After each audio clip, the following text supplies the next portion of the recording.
Ndabaramukije cane bakunzi b'ikiganiro igitondo gishasha, amahoro y'Imana, kugubwa neza, kururanirwa mu vyanyu no mu banyu, nivyo ndabipfurije. Mbahaye ikaze muri kino kiganiro cacu dusanzwe dusangiramwo ijambo ryo mu gatondo ngo ritubere impamba y'umunsi, ritubere ijambo ryo kuzirikanako, kitubere icayi co mu gatondo, n'ayandi majambo yose umuntu yokwita ijambo nk'iryo ryo mu gatondo kugira ngo agishimikize aryitwaze mu bikorwa vyiwe abagiye kwirigwamwo vya misi yose. Dusoma amajambo tubona kandi nizera ko batari bake tumaze kumenyera ari mu butumwa bwiza bwa Yesu Kristo ko bwanditswe na Yohani, ni igice ca 3 umurongo wa 16. Amajambo yoroshe gufata ku mutwe ariko biba vyiza gusumba iyo umuntu yafashe mu mutima. Avuga ngo igice ca 3 umurongo wa 16 avuga ngo kuko urukundo Imana yakunze abari mw'isi ari rwo rwatumye itanga umwana wayo w'ikinege ngo umwizera wese ntaze apfe rubi ariko ahabwe ubugingo budashira.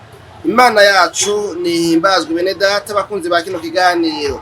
Nano majambo dusomye kandi aya majambo tubona ashimikira ku rukundo rw'Imana, urukundo Imana idukunda. Naryo jambo nshaka kuno munsi wiyumvisha nawe kandi naje niyumvisha, hanyuma urigendane ugirirwane naje ndagirirwane n'iri jambo ry'uko Imana idukunda. Hari ibihe umuntu abaho ugasanga kumbure ntazirikana ku rukundo Imana imukunda, bitewe n'ibyo ariko aracamwo, bitewe n'ukuntu abona kumbura ibihe bitameze neza, akaba yo kwihutira kwiyumvira no kwiyumvisha no kwishiramwo yuko Imana itamukunda. Ariko mu kiganiro cyacu c'uno munsi dutumbereye kwerekana yuko Imana idukunda kandi yadukunze uhereye kera. Usomye neza ukaraba usanga ubutumwa bwiza bwa Yohani buhera kuva kera mbere na mbere. Mu gihe uravye ba Mariko, ba Luka n'abandi usanga berekana bafatiye ku bijambo nka Matayo yatanguye yerekana igisekuruza ca Yesu, hanyuma bari nabo ugasanga berekana igihe yabatizwa, igihe yavuka, ugasanga bahereye hafi. Ariko uyu ari nawe tubona mbere yakunze gushimika ku rukundo rw'Imana mu vyete yanditse muri vya vyete bitatu vyitirirwa Yohana yanditse muri buno butumwa bwiza bwa Yesu Kristo ko bwanditswe na Yohana nyene, no mu gitabo c'ivyahishuro Yohana, kubera ijambo twaravye ubuheruka ryatubwiye ngo umwe adukunda arazanana n'ibicu. Ni mu vyahishuriwe Yohana, murumva yuko ari Yohana nyene. Rero mbere hari naho tubona Bibiliya yerekana ngo wa mwigishwa Yesu yakunda. Uwo mwigishwa Yesu yakunda rero ni Yohana nyene. Ni kuvuga rero ngaha turabonye urukundo rw'Imana y'amajambo ashimikiye ku rukundo Imana ikunda abantu. Kandi urukundo Imana ikunda n'urukundo novuga ngo rudafatiye ku maronko y'ivy'Imana igomba kuturonderako.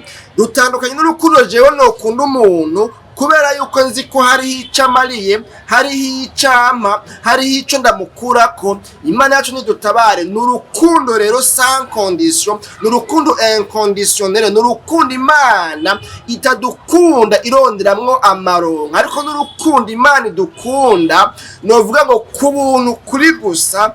Imana yacu nidutabare bene data bakunze ba kino kiganiro igitondo gishasha. Urukundo rero mbega umuntu yokwiyumvira ngo urukundo ni iki? Urukundo burya ni kujya kuntu umuntu yiyumvamwo umuntu, hanyuma akumva aramwiyumvisemwo, hanyuma akumva aramushimye, hanyuma kandi uko kumwiyumvamwo kukamushikana ku rugero rwo kumva yo mukorera iciza cose kibaho ashoboye.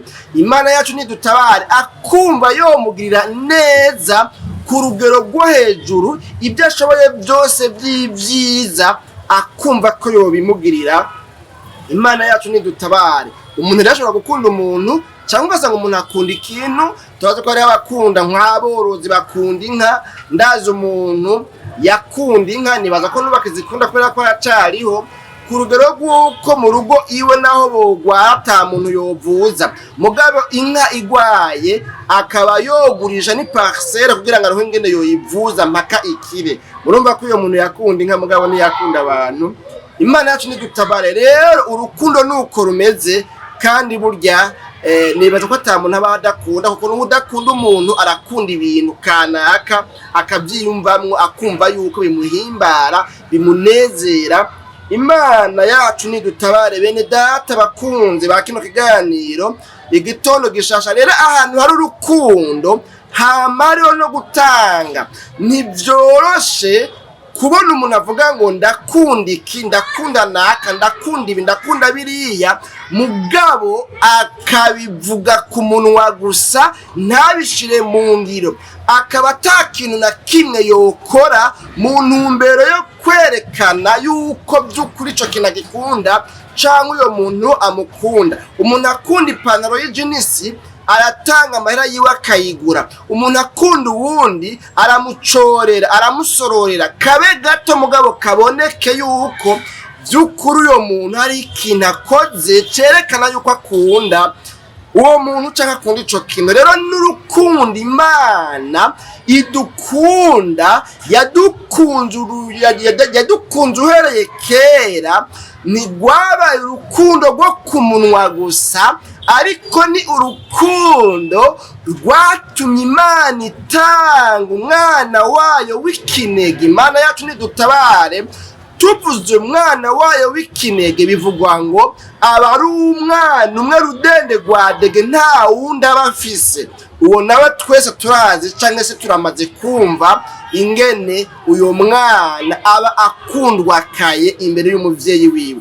Imana rero urukundo yadukunze turi abanyavyaha, tugiye kuzopfa rubi twishwe n'ibyaha twakoze, rwayisunitse ruyishikana ku rugero rwo gutanga umwana wayo w'ikinege, kugira ngo rero uyu mwana wayo w'ikinege naho yari afise igiciro kidasanzwe mu nyonga z'umwami Imana, uru rukundo rutumye Imana itanga umwana wayo w'ikinege ngo bikunde uku gutangwa k'umwana wayo w'ikinege ari we Yesu Kristo gushikana intumbero y'Imana. Iyo ntumbero nayo yari intumbero yo kugira ngo uwumwizera wese uko yoba ari kose ashobore kuronka ubugingo budashira bubonerwa mu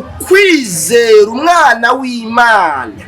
Byumvikana ngo iyo hatabaho gutangwa k'uyu mwana w'ikinege w'Imana, ntivyokunze yuko umuntu agiye kuzopfa rubi, yishwe rubi kubw'ivyaha yakoze, ko yobonye ubugingo budashira.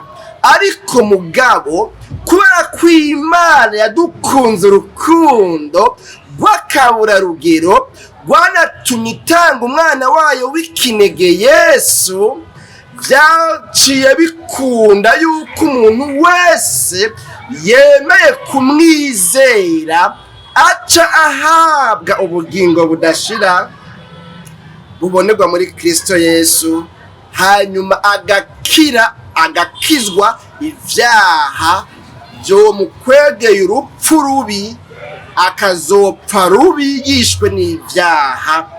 Imana yacu nidutabare bene data bakunzi ba kino kiganiro igitondo gishasha. Nano majambo tugomba dusozere, dufise intumbero yuko kumbure bidukundiye bitwemereye kumbure umuntu yogerageza akagira ibiganiro atari birebire muri kino kiganiro igitondo gishasha. Rero Imana iradukunda, yaradukunze, n'ubiracadukunda, urukundo rw'akaburarugero, kandi urwo rukundo n'urukundo rutumbereye kudukura mu rupfu rukwegwa n'ivyaha abantu twakorokeyemwo, twagendeyemwo, n'ubu bishoboka yuko tukigenderamwo, ariko urwo rukundo rukaba ruhari rutumbereye kudukura muri ibyo vyaha, biciye rero mu kwizera Yesu Kristo umwana w'Imana yatanzwe rimwe rizima,